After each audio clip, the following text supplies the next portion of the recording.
Praise the Lord, hallelujah. आप सभी को जय मसीह की। मुझे कुछ सिस्टर्स फ़ोन करके पूछ रहे हैं, भाई क्या ये मासिक धर्म के समय यानी पीरियड्स के समय चर्च जा सकते हैं, संडे सर्विस अटेंड कर सकते हैं, उपवास प्रार्थना में पार्टिसिपेट कर सकते हैं, क्या बाइबल पढ़ सकते हैं, क्या प्रार्थना कर सकते हैं। इस तरह कुछ बहनें सवाल पूछते हैं। आज बाइबल में से इस सवाल का जवाब जानेंगे। क्या स्त्री अपने ऋतु के समय प्रार्थना कर सकती है, चर्च जा सकती है, बाइबल पढ़ सकती है या उपवास प्रार्थना अटेंड कर सकती है। इस विषय के बारे में आपके सामने पुराना नियम में क्या लिखा है और नया नियम में क्या लिखा है, ये दो रेफरेंसेस बताऊंगा। बाद में आपको ही इसका जवाब पता चलेगा। आइए देखेंगे पुराना नियम में से लेवीय व्यवस्था अध्याय 15 वचन 28 में इस तरह लिखा है, पर जब वहाँ स्त्री अपने ऋतुमती से शुद्ध हो जाए तब से वहाँ 7 दिन गिन ले और उन दिनों के बीतने पर वह शुद्ध ठहरे। फिर 8वें दिन वह 2 पंडुक या कबूतरी के 2 बच्चे लेकर मिलाप वाले तंबू के द्वार पर याजक के पास जाए।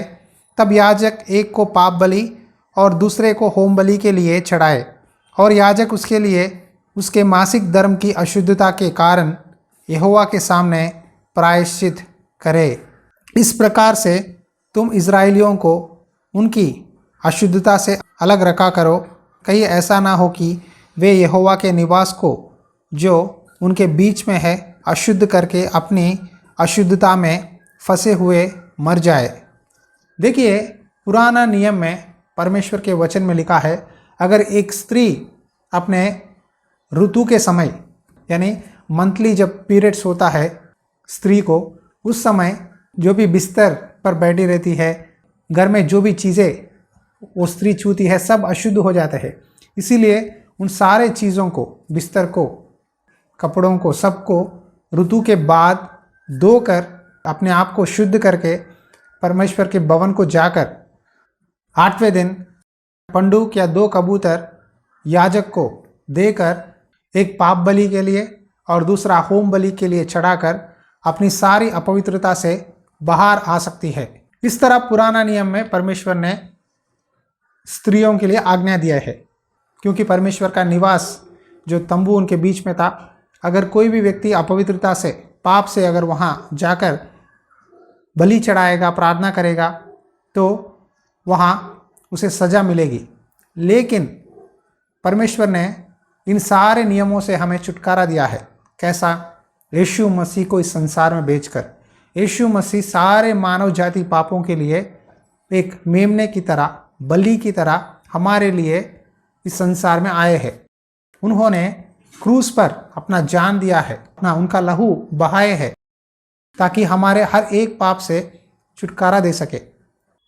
और नया नियम में लहू बहने वाली स्त्री के बारे में लिखा है, जो कि बहुत सालों से बीमार थी, कई डॉक्टरों के पास गई, कई आयुर्वेदिक, एलोपैथी, होम्योपैथी, इस तरह जो भी ट्रीटमेंट उन समय था, हर एक ट्रीटमेंट करवाने लगी। उस स्त्री का लहू बहने का बीमारी से छुटकारा नहीं मिला। 12 साल से लहू बहने की रोग से पीड़ित थी, बाहर नहीं जा सकती थी, बहुत बीमार थी, डिप्रेशन में थी और किसी को अपना चेहरा नहीं दिखा सकती, किसी से अपनी तकलीफ़ को बोल नहीं सकती। उसने अपना बहुत सारा पैसा डॉक्टरों के पास जाकर खर्चा किया है ताकि उस बीमारी से छुटकारा मिले, लेकिन उसको चंगाई नहीं मिली। तब उसने यीशु मसीह के बारे में सुना कि यीशु मसीह चंगा करते हैं, यीशु मसीह बीमारियों से छुटकारा देते हैं, यीशु मसीह सर्वशक्तिमान है, यीशु मसीह ही हमें अपने पापों से छुटकारा देते हैं। ये बात सुनते ही यीशु मसीह के पास जाने लगी। और बाइबल में मैं आपके सामने वचन पढ़ता हूँ। आइए देखेंगे। मरकुस रचित सुसमाचार अध्याय 5 वचन 27 से पढ़ता हूँ। वहाँ यीशु की चर्चा सुनकर भीड़ में उसके पीछे से आई और उसके वस्त्र को छू लिया, क्योंकि वहाँ कहती थी, यदि मैं उसके वस्त्र ही को छू लूँगी तो चंगी हो जाऊँगी। और तुरंत उसका लहू बहना बंद हो गया और उसने अपने देह में जान लिया कि मैं उस बीमारी से अच्छी हो गई हूँ।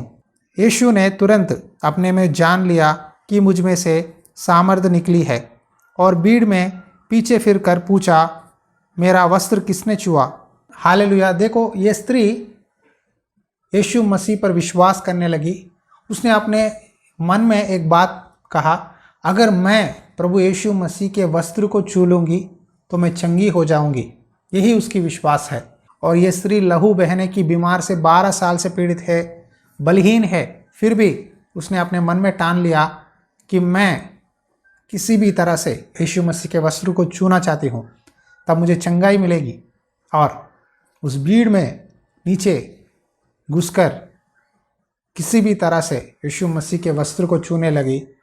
छूते ही तुरंत यीशु मसीह की सामर्थ उसके अंदर आ गया और तुरंत वो चंगी हो गई। उसके शरीर में उसको एहसास हुआ, मैं चंगी हो गई हूँ।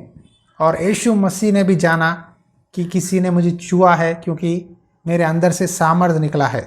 और प्रभु ने कहा, किसने मुझे छुआ है? चेलों ने कहा, हे प्रभु, तेरे आस पास बहुत सारा भीड़ है, बहुत लोग तुझे छू रहे हैं, हम कैसे पहचाने किसने तुझे छुआ है?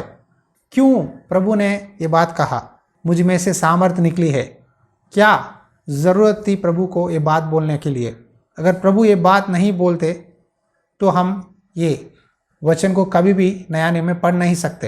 यीशु मसीह के पास हर एक व्यक्ति आ सकता है, अगर वो कोढ़ी है, अगर वो लहू बहने की बीमारी से है या HIV से है। कुछ लोग कहते हैं फ़ोन करके गुप्त अंग में बीमारी है या एलर्जी है। इस तरह अलग अलग बीमारियां जो लोग अपने मुंह से दूसरों से शेयर नहीं कर सकते, हर एक बीमारी का इलाज प्रभु यीशु मसीह के पास है। यीशु मसीह में इतना सामर्थ है, उनकी वस्त्र को छूते ही वो स्त्री चंगी हो गई। हालेलुया। देखो, यहाँ ये स्त्री बीमार थी लेकिन यीशु मसीह के पास आई। जहाँ लोग यीशु मसीह के वचन सुनने के लिए भीड़ों भीड़ आकर इकट्ठे हुए हैं, वहाँ आकर प्रभु को छूने के लिए कोशिश करने लगी, छूने लगी और चंगी हो गई। और प्रभु ने कहा, मुझ में से सामर्थ निकली है, किसने मुझे छुआ है? उस स्त्री ने बाहर आकर डरते हुए कहने लगी, प्रभु मैंने छुआ है। और उसकी पूरा कहानी बताने लगी कि मैं इतने साल से बीमार हूँ, कई वैद्यों के पास मैंने गया, कई तरह की ट्रीटमेंट्स मैंने लिया है, लेकिन मुझे चंगाई नहीं मिली। लेकिन मैंने अपने मन में विश्वास के साथ आपके पास आई और मैं चंगी हो गई। तब प्रभु ने उस स्त्री को, तू जाकर होम बलि चढ़ा, मेल बलि चढ़ा, अपने कपड़ों को दो, ये कर वो कर, कुछ रीति रिवाज नहीं बोला, लेकिन एक ही बात बोले, पुत्री तेरे विश्वास ने तुझे चंगा किया है, कुशल से जा और अपनी इस बीमारी से बची रहे। हालेलुया। इस बीमारी से तुम्हें पूरी तरह से कंप्लीटली छुटकारा मिला है और आगे से ये बीमारी तुम्हें कभी भी नहीं सताएगा। देखो, वो स्त्री उस दिन अगर हिम्मत के साथ सबके सामने आकर खड़े होकर अपनी बीमारी को नहीं बताई होगी तो हम यहाँ वचन में नहीं पढ़ पाते। पीरियड्स की प्रॉब्लम से पीड़ित है, अगर आपको ये डाउट है, क्या मैं चर्च जा सकती हूँ, क्या प्रार्थना कर सकती हूँ, क्या बाइबल को छू सकती हूँ, तो मैं जवाब देना चाहता हूँ, आप कर सकते हैं, कोई गलत नहीं है। प्रभु ने अपना लहू हमें देकर हमारे अपने पापों से, अपने गुनाहों से, हमारे अपवित्रता से छुड़ाया है। तो यीशु मसीह में कोई भेद नहीं है। सिर्फ आप एक ही याद रखो, अगर आपके शरीर में ताकत है, अगर आप उपवास प्रार्थना कर सकते हैं तो कीजिए, अगर नहीं कर पाते तो कोई गलती नहीं है, कोई फोर्स नहीं है। अगर आप चंगे हैं, अगर आप चर्च को जा सकते हैं, आपका सेहत अच्छा है तो जाइए, लेकिन ये वजह रखकर कभी भी चर्च अटेंड करना, प्रार्थना करना कभी भी मत रोकिए। हर महीना लेडीज़ को तो ये प्रॉब्लम कॉमन है, लेकिन यही प्रॉब्लम को फोकस करते हुए चर्च को जाना बंद मत करो। कुछ लोग कहते हैं हेवी ब्लीडिंग होता है मुझे, मैं कुछ काम नहीं कर सकती, इरिटेटेड रहती हूँ, डिप्रेशन आता है, मैं चर्च को नहीं जा सकती, प्रार्थना नहीं कर सकती, मैं बाइबल नहीं पढ़ सकती, मेरा मन नहीं लगता, इस तरह कुछ बहनें कहते हैं। लेकिन हर प्रॉब्लम का सोल्यूशन परमेश्वर के भवन में है। आप फ्रीली चर्च जाइए, प्रार्थना करिए, प्रभु का वचन सुनिए, प्रभु ज़रूर आपके हर एक बलहीनताओं से चंगा करेंगे। क्यों आपको बार बार चर्च को जाओ, प्रार्थना करो, इस तरह क्यों बोलते हैं? ताकि हर एक बीमारी का इलाज परमेश्वर के भवन में है। जो लोग परमेश्वर के भवन जाते हैं वो अच्छी तंदुरुस्ती के साथ, अच्छी सेहत के साथ रहते हैं। उनकी हर एक बलहीनता, हर एक तकलीफ परमेश्वर छुटकारा देंगे।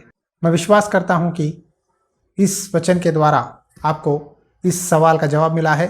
अगले वचन में और भी कुछ सवालों का जवाब जानेंगे। आप इस लॉर्ड्स हाउस सेवकाई के लिए प्रार्थना कीजिए।